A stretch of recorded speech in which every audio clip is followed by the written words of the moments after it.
doing a combination of Kriya Yoga, which Paramahansa Yogananda had said, along with what Ramanna's main teaching was, which was Gyan Yoga, which was basically self-inquiry, Atma Vichar, as we call it.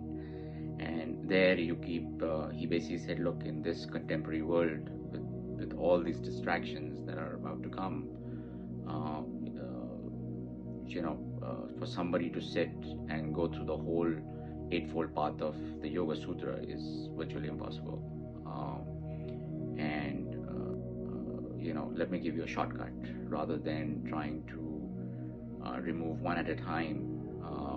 What your individuality or your ego has built for itself, or the appearance of this. Why don't you question the questioner, which is the I itself, the first thought, as he called it, aham vritti.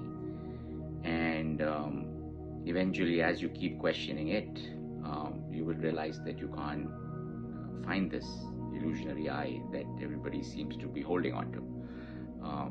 The false identification, or believing in something which appears to be there but actually has no substantial existence, or actually does not exist. And if you can't find it, then eventually then you ask the question, like, then who am I? If I'm not this I that I always believed I was, then who am I? And again, when the mind can't find an answer, it starts going inward to keep looking for an answer, and eventually it will dissolve automatically into its source, from where it seemed to have appeared to have arisen from. And so the